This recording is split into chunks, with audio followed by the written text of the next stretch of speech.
Be ready. 10 seconds. 5 seconds. Start. Sir, today our government is running various programs for the upliftment of the people living below the poverty line under the leadership of the Honorable Prime Minister Shri Rajiv Gandhi, who has a soft corner for the underprivileged classes. He has done a lot to eradicate poverty. Various welfare schemes have been launched to help the middle class and the farmers. While going through the 20-point program, we find that no section of the society has been left untouched, and all sections are going to benefit from this program. It is highly deplorable that some persons, as well as good work done by the government, and are misguiding people.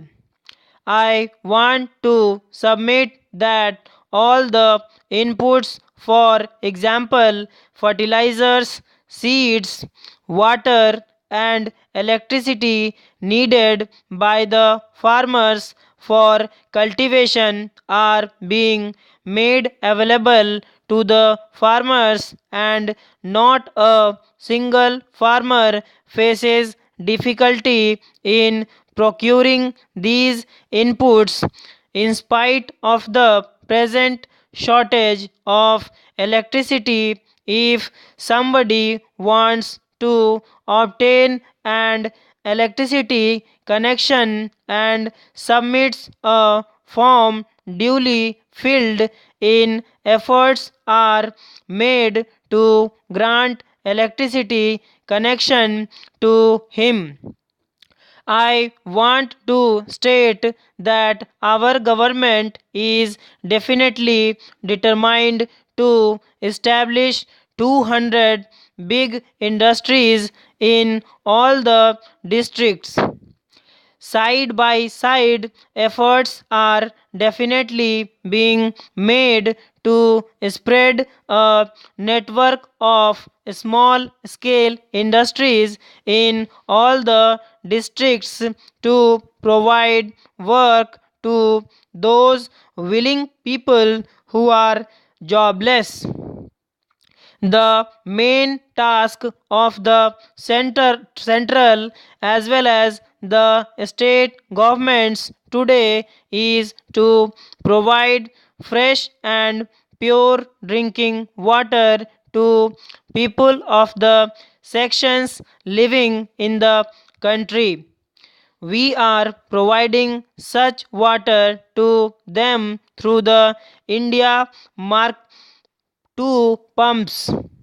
There were such villages and places in the east where no arrangements could be made for supply of potable water. We had tried to supply water through small water tanks and by laying pipelines, but we were not able to supply enough amount of water.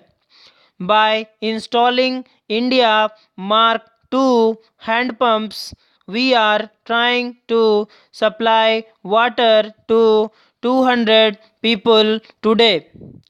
We are trying to supply water through these means to the localities inhabited by farmers and poor people who belong to scheduled castes and weaker sections, and to the villages inhabited by our Adivasi brethren.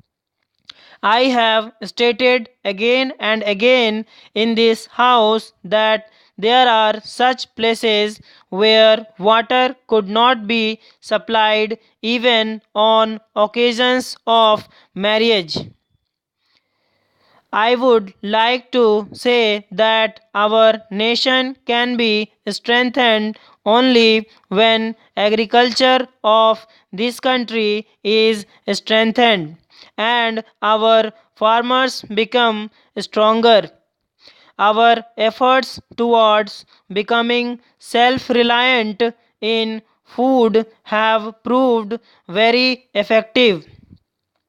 We have created big buffer stocks of food grains and have been able to overcome very difficult situation.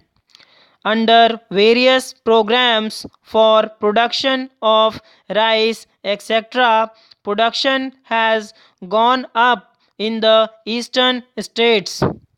The government is determined to increase the food production to 1750 lakh tons by the end of 17th 5-year plan. More attention would be paid towards increasing production in this critical situation. A working group has been established in this connection. I wanted to say that many such plans are being implemented. Besides, I would also like to say that Indo Sri Lanka Accord is being appreciated by the people of our country. Everywhere one hears people appreciating this agreement. Our Prime Minister has concluded this agreement with great courage and bravery. The way he is working today is before you all. But efforts are being made to mislead the people of the country. The name of Bofors is being talked about. Our colleagues in opposition party mention Bofors. The people in our opposition parties have gone to the extent of saying that the guns supplied by Bofors are stuffed with hay. But I want to say that when the state of guns was analyzed, the capacity of the guns revealed that it was even more than given out. Therefore, I want to say that the people would not be taken in by those who want to mislead them. The people of our country know that our government, our leaders, and the members of parliament are serving them well and are making efforts for the welfare of the people. I would also like to say that we are trying to provide electricity in each and every hut. We are trying to provide water to every field, and we are also trying to provide educational facilities to all near their homes so that they have not to cover long distances for receiving education. Our Navodaya Vidyalayas are of the type with which culture of our nation is interlinked. Today, our boys of North India go to South India